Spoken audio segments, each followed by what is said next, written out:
आप जब घर जाइएगा तो कल दिन में दर्पण के सामने खड़ा हो जाइएगा और पहले स्वयं को दर्पण में देखिएगा और तब एक एक पार्ट का विश्लेषण करिएगा कि आपकी पहचान क्या है।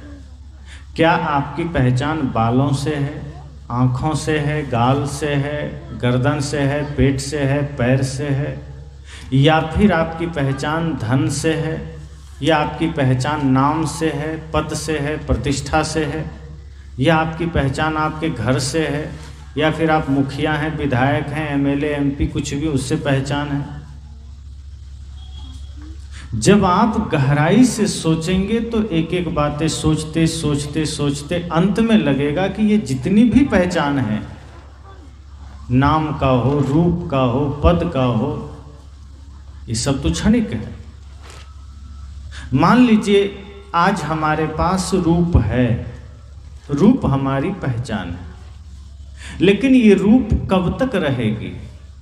रूप की पहचान कब तक रहेगी? बुढ़ापा आते ही रूप भी खत्म हो जाती है। और यदि हम कहें कि पद हमारी पहचान है तो पद कब तक रहेगा?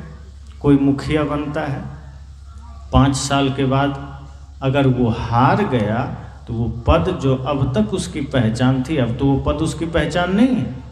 अब हम उसको मुखिया जी नहीं कहते हैं, अब उसको हम भूतपूर्व मुखिया जी कहते हैं। तो ये सारी जो बाहरी पद और पहचान है ये तो स्थिर नहीं है। फिर हम इसको ये तो नहीं कह सकते कि जीवन की असली पहचान।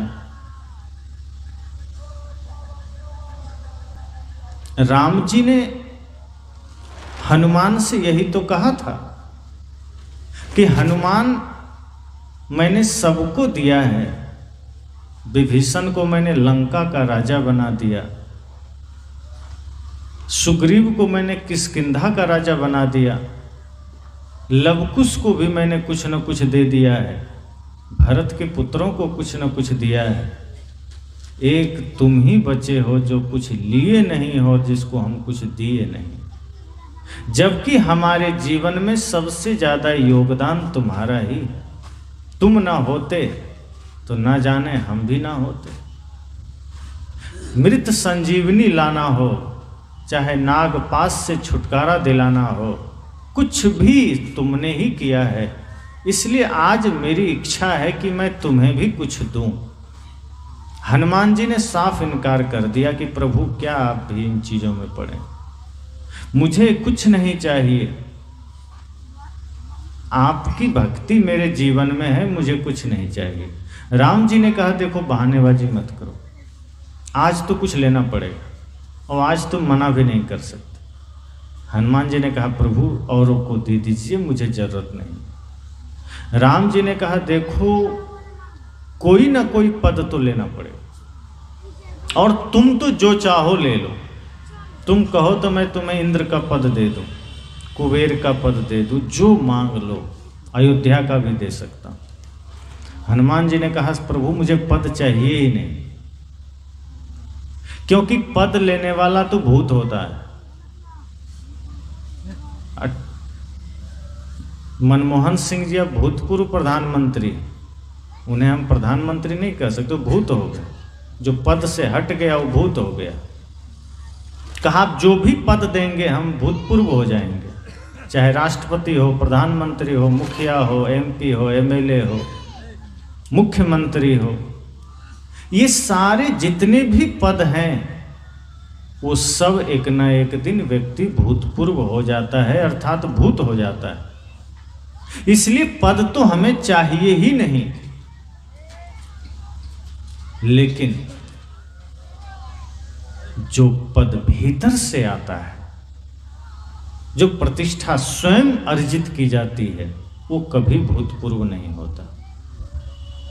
जैसे आपने कभी नहीं सुना होगा कि कोई भक्त है और पहले कल तक भक्त था और अब रिटायर होकर के आज से भूतपूर्व भक्त हो गया, या पुजारी भूतपूर्व हो गया, या संत भूतपूर्व हो गया। आपने कभी सुना है? भूतपूर्व कबीर साहब या भूतपूर्व सदगुरु नहीं होता। सदगुरु, संत, भक्त ये सब अभूतपूर्व होते हैं, ये भूतपूर्व नहीं होते, क्योंकि पद भूत होता है, स्थिति भूत नहीं होती। पद बाहरी होता है, स्थिति भीतरी होती है। स्थिति भीतर की साधना से आती है। राम जी ने कहा देखो बहानेबाजी मत करो, कोई तो पद लेना पड़ेगा। हनुमान जी ने सोचा कि लगता है राम जी आज नहा धो के मेरे पीछे पड़े और मानेंगे नहीं, तो अब क्या करें। तो राम जी भी तैयार थे बिल्कुल। हनुमान जी ने कहा चलो कोई बात नहीं, आज प्रभु को नाराज भी नहीं करेंगे, आज पूरा मूड में लग रहे हैं। हनुमान जी ने कहा ठीक है प्रभु, अगर आप मुझे कुछ देना चाहते हैं तो मैं 2 पद लूँगा।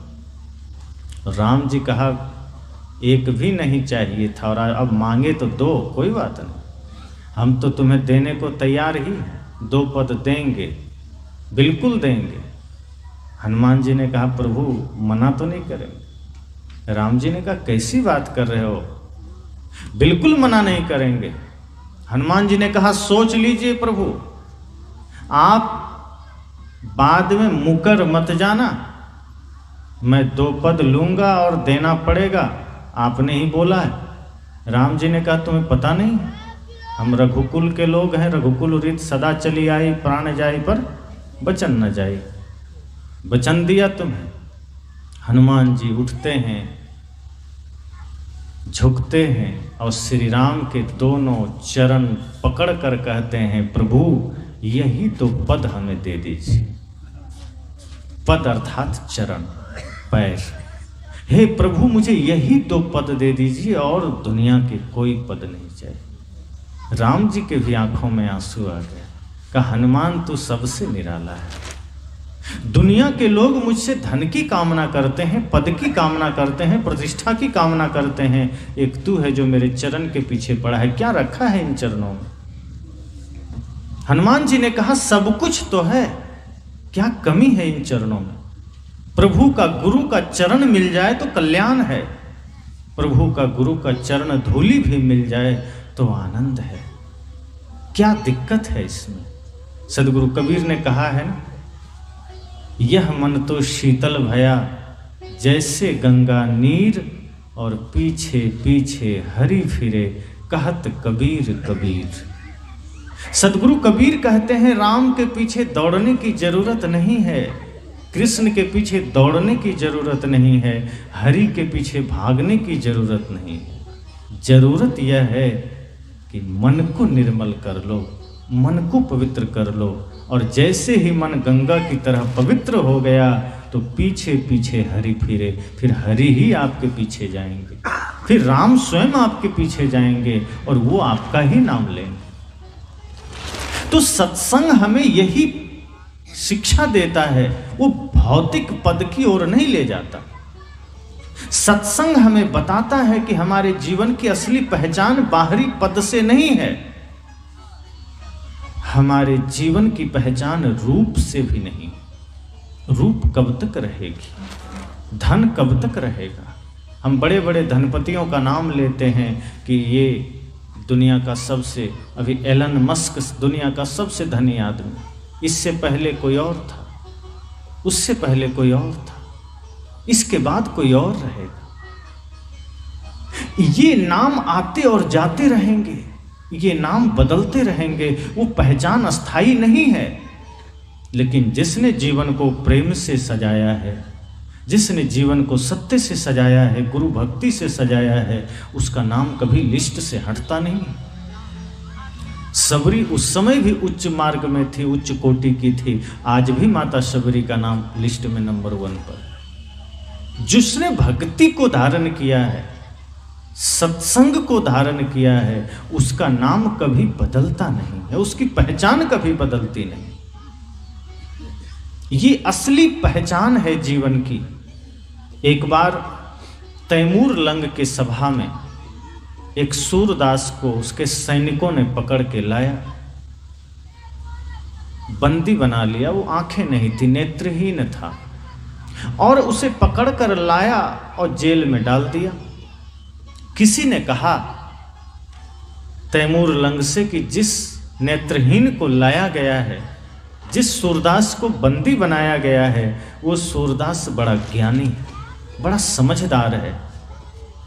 वो है तो अंधा, लेकिन समझदारी इतनी है कि किसी आदमी को देखे बिना सिर्फ वो सामने आ जाए उसके, तो आंखें तो नहीं है लेकिन वो अनुभव करके उसकी योग्यता के अनुसार उसकी कीमत वो बता देता है। उस व्यक्ति की क्या कीमत हो सकती है वो योग्यता के अनुसार बता देता है।